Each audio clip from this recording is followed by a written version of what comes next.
Hello friends, आपका स्वागत है मेरे चैनल भक्ति की शक्ति में। आज मैं आपको मकर संक्रांति के अवसर पर धर्मराज जी की कहानी सुनाने जा रही हूँ। एक समय की बात है जब पृथ्वीलोक पर बब्रुवाहन नामक एक राजा हुआ करते थे।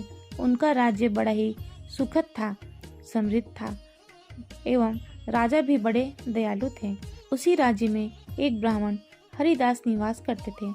हरिदास एक तपस्वी थे। उनकी पत्नी का नाम गुणवती था, जो बहुत ही सुशील, धर्मवती एवं पतिव्रता स्त्री थी। गुणवती ने जीवन भर सभी देवी देवताओं की उपासना की और सभी प्रकार के व्रत किए एवं दान धर्म भी किया करती थी। इसके अलावा अतिथि सेवा को भी वह अपना धर्म मानती थी। ऐसे ही हंसी खुशी एवं ईश्वर की उपासना करते हुए वह वृद्ध हो गई। फिर समय आया, गुणवती की मृत्यु हो गई तो यम के दूत अपने साथ उसे यमपुरी ले गए। यमलोक में सुंदर सिंहासन पर धर्मराज विराजमान थे और उनके पास चित्रगुप्त बैठे थे। चित्रगुप्त के पास सभी प्राणियों के पाप पुण्य का लेखा जोखा था। चित्रगुप्त प्रभु को प्राणियों का लेखा जोखा सुना रहे थे। तभी वहाँ यमदूत गुणवती को लेकर पहुँचे। गुणवती उन्हें देखकर थोड़ी भयभीत हुई और सर झुकाकर खड़ी हो गई। चित्रगुप्त ने गुणवती का ब्यौरा निकाला और धर्मराज जी को बताया। धर्मराज जी ने पूरा ब्यौरा देखा और वे प्रसन्न हुए, परंतु फिर भी उनके मुखमंडल पर थोड़ी उदासी भी छाई हुई थी। यह देखकर गुणवती ने पूछा, हे प्रभु, मैंने तो सारे सत्कर्म किए हैं, फिर भी आपके मुख पर यह उदासी छाई है। इसका क्या कारण है? कृपा करके मुझे बताइए प्रभु, मुझसे क्या भूल हुई है? तब धर्मराज जी ने कहा, हे देवी, तुमने सभी देवी देवताओं के व्रत किए हैं और उपासना की है, परंतु कभी भी तुमने मेरे नाम का पूजा पाठ नहीं किया है, कोई भी दान धर्म नहीं किया है। धर्मराज जी की यह बातें सुनते ही गुणवती क्षमा याचना करने लगती है और बोली, हे प्रभु, मुझे आपकी उपासना के बारे में कुछ ज्ञात नहीं है। मैं नहीं जानती कि आपकी उपासना कैसे की जाती है। कृपया करके आप मुझे यह उपाय बताइए जिससे सभी मनुष्य आपकी कृपा पात्र बन सके। मैं आपके मुख से आपकी भक्ति का मार्ग सुनना चाहती हूँ और मेरी यह इच्छा है कि मैं मृत्यु लोक में वापस जाकर आपकी भक्ति करूं और सभी लोगों को इसके बारे में बताऊं। धर्मराज जी ने उसकी विनती सुनकर उसे बताया कि जिस दिन सूर्यदेव उत्तरायण में प्रवेश करते हैं, यानी मकर संक्रांति के दिन से मेरी पूजा शुरू करें और इस दिन से लेकर पूरे 1 वर्ष तक मेरी पूजा करते हुए कथा सुननी चाहिए और एक दिन भी पूजा और कथा नहीं छूटनी चाहिए। साथ ही पूजा करने वाले व्यक्ति को धर्म की इन 10 नियमों का पालन करना चाहिए। पहला, धीरज रखना एवं संतुष्ट रहना। दूसरा, अपने मन को वश में रखना और सभी को क्षमा करना। तीसरा, चोरी या अन्य दुष्कर्म नहीं करना। चौथा, मानसिक एवं शारीरिक शुद्धि यानी पर पुरुष या पर स्त्री से बचकर रहना। पांचवा, अपनी इंद्रियों को वश में रखना। छठवां, बुरे विचारों को अपने मन में न लाना यानी बुद्धि को पवित्र रखना। सातवां, पूजा पाठ एवं दान पुण्य करना। आठवां, व्रत करना एवं व्रत की कहानी सुनना। नौवां, सच बोलना एवं सभी से अच्छा व सच्चा व्यवहार रखना। 10वां, क्रोध न करना। धर्म के इन सभी 10 लक्षणों का पालन करते हुए मेरी कथा नियम से सुनना। दान पुण्य व परोपकार करें एवं अगली मकर संक्रांति पर उद्यापन करें। अपनी सामर्थ्य से मेरी एक मूर्ति बनाकर विधि विधान से प्राण प्रतिष्ठा करवाकर हवन पूजन करें एवं साथ ही चित्रगुप्त की भी पूजा करें।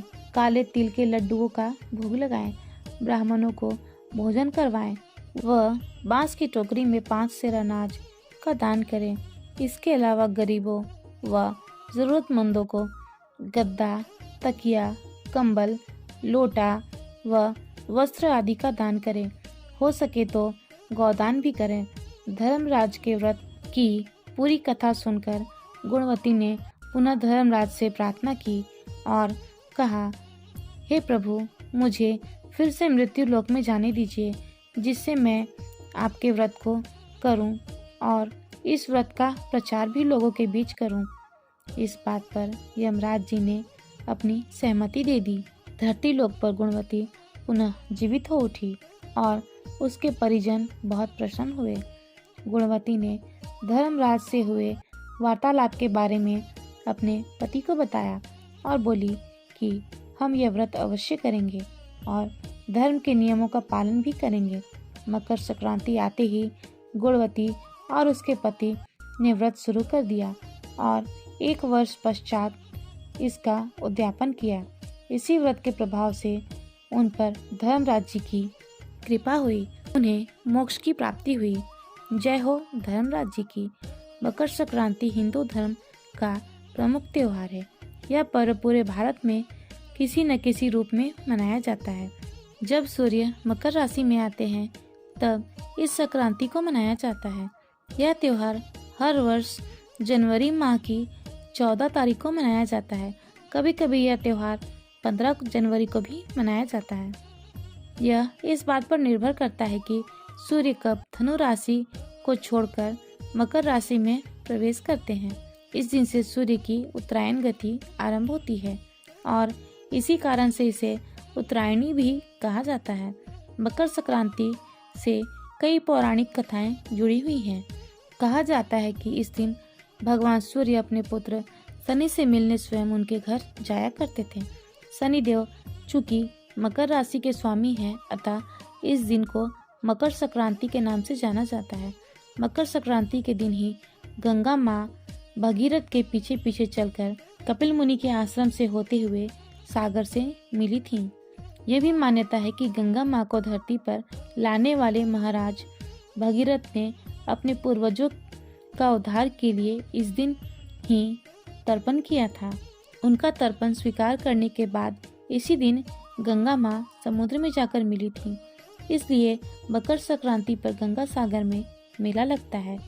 मकर संक्रांति के दिन व्रत और दान का विशेष महत्व बताया जाता है। कहते हैं कि इस दिन किए गए दान से 100 गुना अधिक फल मिलता है। इसलिए मकर संक्रांति के उत्सव पर तिल का दान किया जाता है। मकर संक्रांति की चर्चा भविष्य पुराण में भी मिलती है। भविष्य पुराण के अनुसार सूर्य के उत्तरायण होने पर संक्रांति व्रत करने की मान्यता है। इस व्रत में संक्रांति के एक दिन पहले एक बार भोजन करने के बारे में बताया गया है। संक्रांति के दिन तेल और तिल मिश्रित जल से स्नान करना चाहिए। इसके पश्चात सूर्य देव की स्तुति करनी चाहिए। इस दिन तीर्थों में गंगा स्नान और दान करने से मोक्ष की प्राप्ति होती है। संक्रांति के पुण्य अवसर पर अपने पितरों का ध्यान और तर्पण करना पुण्य फलदायी माना जाता है। फिलहाल इस वीडियो में इतना ही। अगर आपको मेरी ये वीडियो अच्छी लगी हो तो मेरी वीडियो को लाइक एंड शेयर करें और चैनल को सब्सक्राइब करना ना भूलें। वीडियो में अंत तक बने रहने के लिए धन्यवाद।